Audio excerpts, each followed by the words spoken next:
All right, we are about to start match 1, game 1 in this league of Black-White Helm. You can see the deck list on the right side there. And our opponent's deciding. We lost the die roll.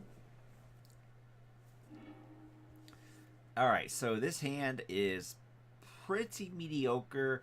It does have a Leyline in it, which a lot of decks are screwed from the Leyline of the Voids.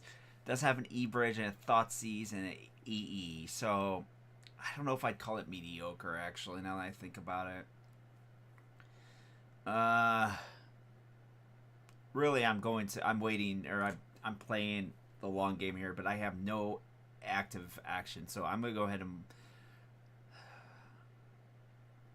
The Leyline of the Voids could really help, so I'm going to go ahead and keep this, because I'll Leyline into Thoughtseize, and I get a draw step off of this, so... We're going to see, I'm still kind of learning what's a keep and what's a mull in this, but this is a very reactive hand, which makes me nervous. But it does have E-Bridge, Leyline of the Void, Engineer Explosives, and Thoughtseize. So those are all really good against the Legacy format as a whole right now. Alright, so our opponent's not playing a land. I don't know if that was a mistake or not, but they may have seen my Leyline and it just totally screwed over their deck. We are going to play out this basic swamp and Thoughtseize and see what we're playing against. It may garner a concession from our opponents. This happens a lot where you're playing main deck Leyline of the Void. Okay, so we're... I don't know why my opponent didn't play anything. So we're playing against Eldrazi. Maybe they just F4'd incorrectly. I'm going to go ahead and take... I really want to take this Grim Monolith because that's the main, but really even with Grim Monolith, I mean, let's see here. They're going to be 3, 4, 5. They're going to be at 8 mana turn 4. So I kind of want to take the Thoughtseize as well. You know, I'm going to take the Thought-Knot Seer. I'm going to take the Thought-Knot Seer and play EE at 2, I think. Because they can play this Cloud Post and that and tap that for 2 and then play that and they'll have 2, 3, 4. So turn 3 they'll have that. Yeah, I'm going to go ahead and take this Grim Monolith just so they don't ramp out. And pass the turn.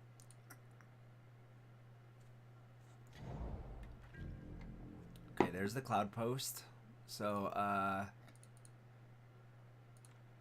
because next turn they could potentially have that. Okay, there's one problem with this deck is it really is screwed over on mana. So the most I can play this EE out is for 2. So I'm actually not going to play it here because I'm going to E-Tutor for Helm.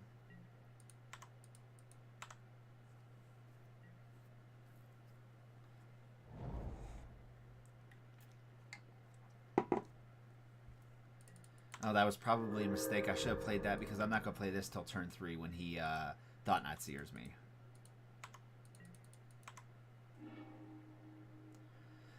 Okay. Well. So I'm actually going to play this now. I'm going to play this for a white and a black.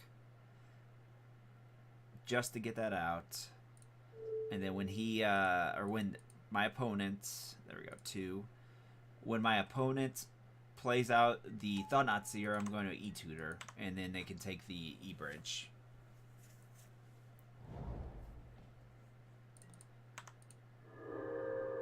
Alright, so here comes the Thought-Knot Seer.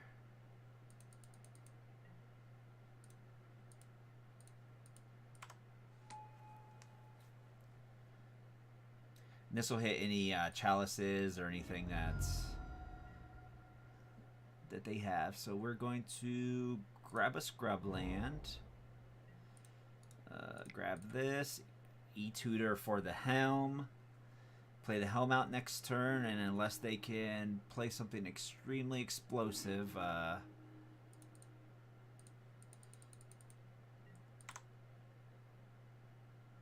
Yeah, then they're dead the following turn. So there goes E-Bridge.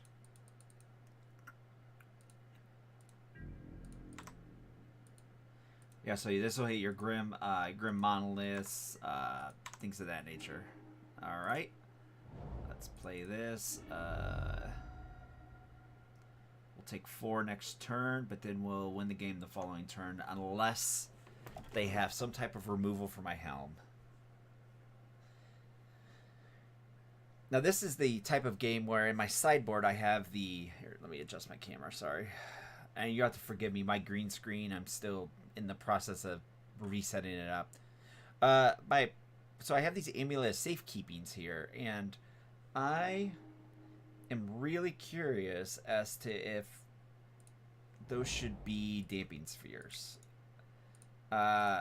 This was actually the night of the SCG. I'm recording this after SCG Syracuse, and so I'm wondering how much Eldrazi I'm going to be facing, because that's what it helps against, is these Eldrazi 12 post decks, especially in paper.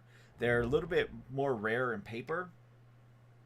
All right, let's see if he can... I was going to say he can cast 4, 5, 6. They're a little bit more rare in paper, only because there's some really expensive cards that are required. All right, so let's cast this for 1.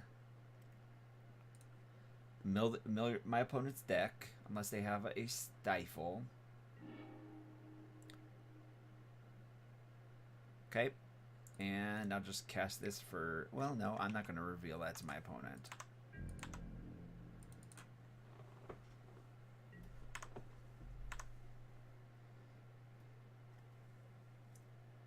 All right, so there we go. We won game 1.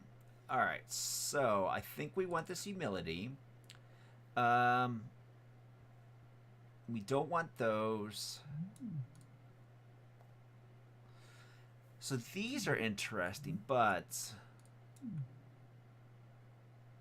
I think I want this Aura of Silence just to shut down the artifacts, the Anguished Unmaking, and that Toxic Deluge. Let's take out this Knight of Souls Betrayal. Doesn't do anything. And let's take out... I think the Kaias can go. This is one of those where the Grim Monolith coming into play and the 5-mana guy, the Haster, it really helps.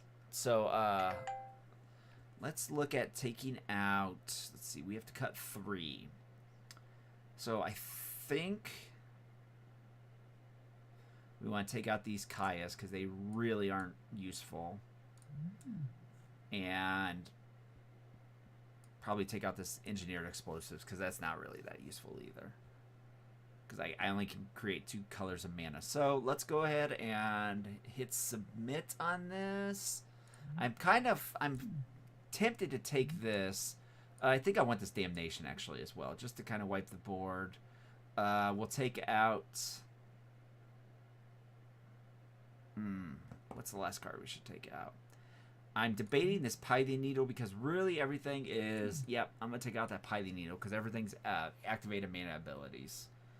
It does hit Ugin, but that's it. But pretty much if Ugin hits the board, I'm dead anyway, so... Wonder if that's worth it.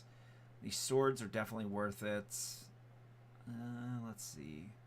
Yeah, I think that's probably where I want to be. I may go to 1 Lily.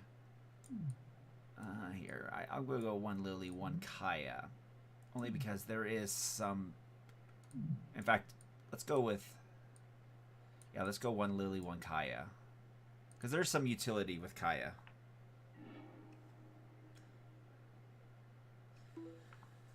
So I am in match 2. I'm sorry, game 2 of match 1. We're up against like the 12 post Eldrazi deck. And we may have... Yeah, we may have a special guest. So let me turn my gain down just a bit here.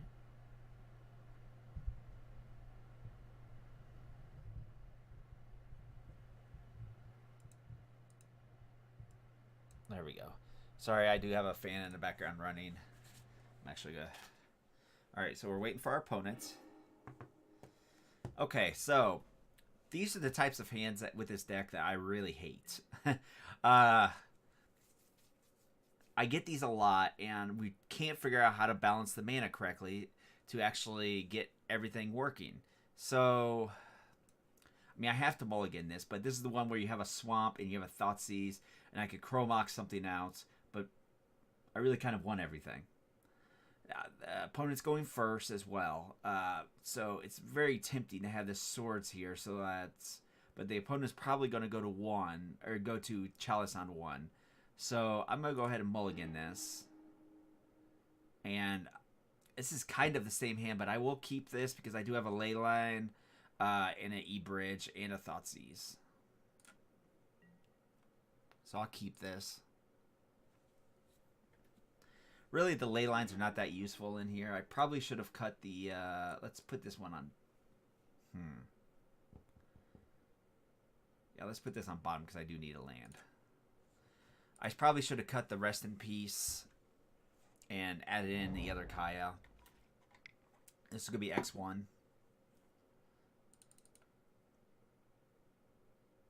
Now, if I draw a land off the top, I could E-Bridge, which is totally fine. Okay, so there's that. So I'm going to go ahead and Chrome Mox, putting the Thoughtseize underneath of it.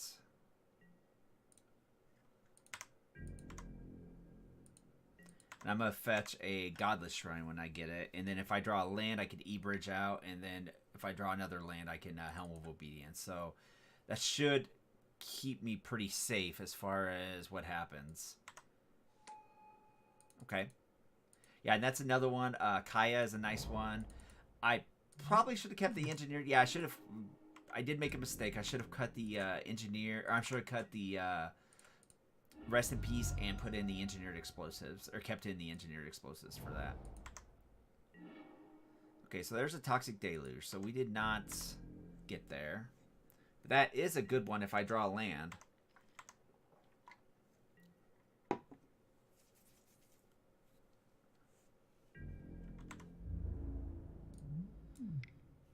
So opponent's probably looking for a Glimmer Post here. Yep. So there's 3.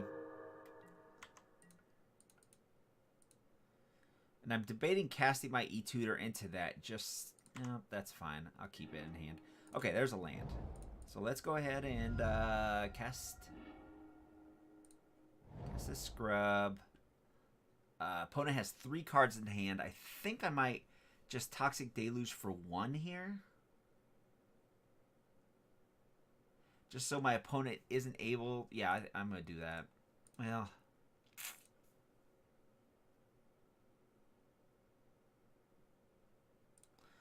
No, I'll play this because then if they cast a... Next turn, if they cast like the 5/5 Eldrazi, they can't attack in with it. The only thing that sucks here is that if my opponent plays a Thought-Knot Seer, they can take my Thought-Knot Seer. Or they can use a Thought-Knot Seer, take the Helm of Obedience. But then I can at least... Toxic Deluge to kill it and draw a card.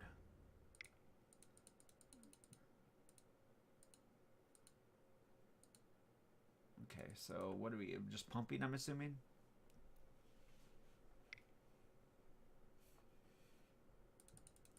So I really hope I draw a land here, because if I do, I go into Helm of Obedience. And... opponent can't... That one's not bad. It's not bad at all, actually.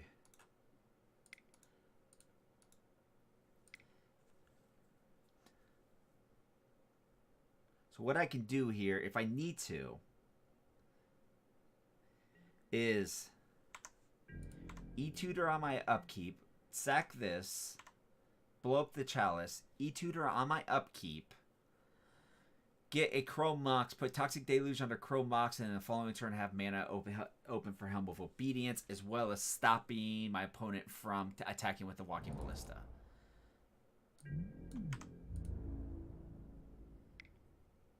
Now, the big question there is, do I do that? Because then if my opponent Thoughtseers, then I'm just kind of screwed on that end. So that's the line there. I think I'm going to get Thoughtseered here.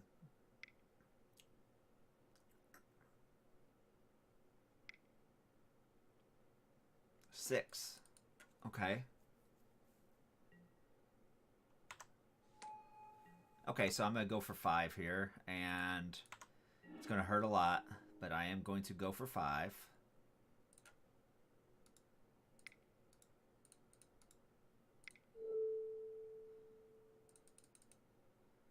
Make sure there's no tricks here. Yep. Let's just hit him for 5. I'm going to go to 6.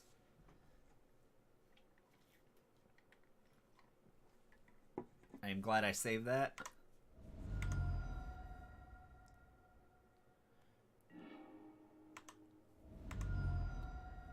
Usually these decks are only running 1 or 2 Endbringers. They have like, let's see here. We're at 2, or I'm sorry, 3, 4, 5, 6, 7, 8, 9. Ooh, okay. So this could be an issue.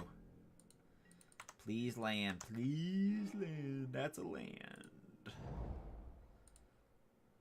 So if we hit Ugin here, or I'm sorry, shoot, what's the big Eldrazi name? Not Ugin, crap. This might be Eldrazi Stompy.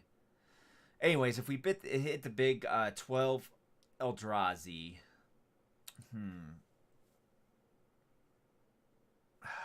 here's my question. Do I...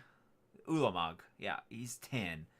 So if my opponent plays the Eldrazi Temple, I guess there's really no way I can prevent that. So let's just run this out, and basically my opponent would have to hit Eldrazi Temple or another post, right? Because that would be 4, 5, 6, 7, 8, 9, 10, 11. Like another post, something along those lines. And they could exile my 2 permanents here. Now that's if they have Ulamog in hand. So I'm just looking at some decks here. Looks like they are starting to run 4 Endbringer. So next turn my opponent's dead. So they have to have Ulamog. Basically their only out here is Ulamog, I believe. Yeah. No, I'm sorry. They could also have All Is Dust. And which I would have to draw a land. Okay, there we go. Okay. So let's play this number. Mill my opponent out.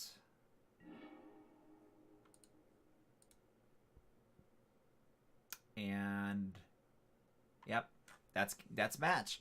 So that was match 1. We won against Eldrazi, and yeah, I definitely played a little sloppy, but I will review it at the end here, and I gotta say, it was fine, but I should have taken out these rested pieces, and I should have kept in that Engineered Explosive. So why don't we move on to match number 2.